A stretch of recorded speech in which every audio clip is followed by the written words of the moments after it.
ప్రస్తుతం ఇదివరకే టైపే ఇప్పుడు కూడా, కాకపోతే వాళ్ళు వీరయ్యారు అంతే. అప్పుడు అధికార పక్షంలో వైసీపీ, ఈనాడు ఆంధ్రజ్యోతి ఎగనెస్ట్ ఐటమ్స్, సాక్షి దానికి కౌంటర్. ఇప్పుడు సేమ్ ఈనాడు జ్యోతి ఈ రిషికొండ మీద వార్తలు, దానికి కౌంటర్గా సాక్షి.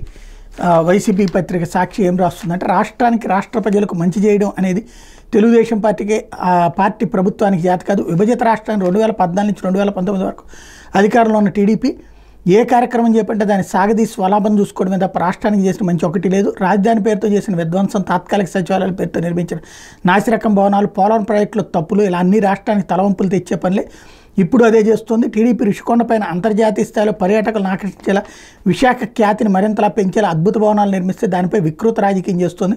ప్రభుత్వ స్థలంలో ప్రభుత్వ భవనాలు నిర్మిస్తే వాటిపై చేస్తున్న విష ప్రచారం ఆ పార్టీ సంస్కృతికి నిదర్శనం.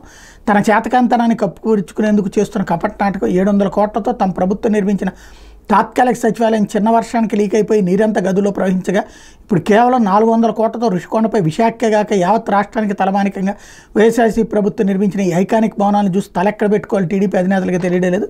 అందుకే ఈ అగ్లీ చెత్త ఏడుపు. విశాఖపట్నంలోని బీచ్కి ఆనుకుని ఉన్న రుషికొండపై రాష్ట్ర పర్యాటక శాఖకు చెందిన హరిత రిసార్ట్స్ భవనాలు చాలా కాలం క్రితం నిర్మించినవి. అవి శిథిలమై ప్రమాదకరంగా మారడంతో వాటిని తొలగించి కొత్త భవనాలు కట్టాలని గత వైఎస్ఆర్సీపీ ప్రభుత్వం నిర్ణయించింది. ఇందుకోసం కేంద్ర ప్రభుత్వంతో సంప్రదింపులు జరిపింది. ప్రపంచ స్థాయిలో 5 స్టార్ వస్తువులతో అత్యాధునికంగా విశాఖ నగర ఖ్యాతిని మరింతగా ఇనుమడింపజేసే శాలా డిజైన్లను రూపొందించింది. డిజైన్లు రూపొందించింది. సిఆర్జెడ్ పరిమితులకు లోబడి నిర్మాణాలు ప్రారంభించింది. రుషికొండపై ఏ భవనాలు ఎందుకు నిర్మిస్తున్నారు సమగ్ర వివరాలను 2021లోని కేంద్ర పర్యావరణ అటవీ మంత్రిత్వ శాఖ అప్పటి వైఎస్ఆర్సీపీ ప్రభుత్వం అందజేసింది. ఏపీ టూరిజం డెవలప్మెంట్ కార్పొరేషన్ ఆధ్వర్యంలో 5 స్టార్ పర్యాటక విడిది కేంద్రంగా మొత్తం 412 కోట్లతో 7 బ్లాకులు నిర్మించింది.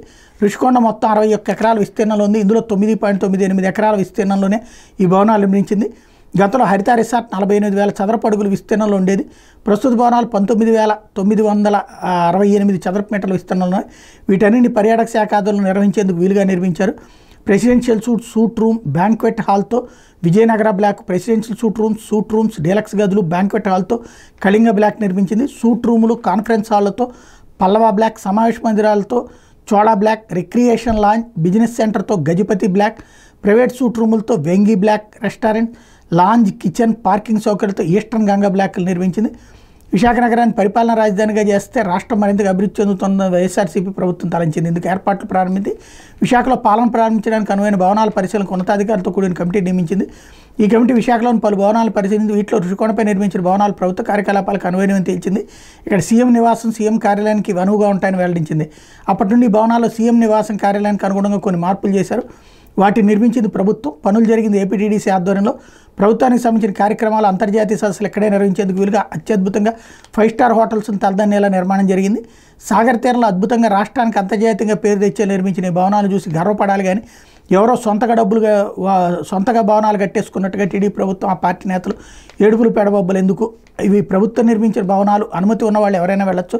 అయినా టీడీపీ నేతలు ఏదో ఘనకార్యం చేసినట్టు ప్రభుత్వ భవనంలోకి లోపలికి వెళ్ళి ఫోటోలు దిగి వీడియోలు తీసి చెడు ప్రచారం చేయడం నీచరత్వానికి పరాకాష్టే.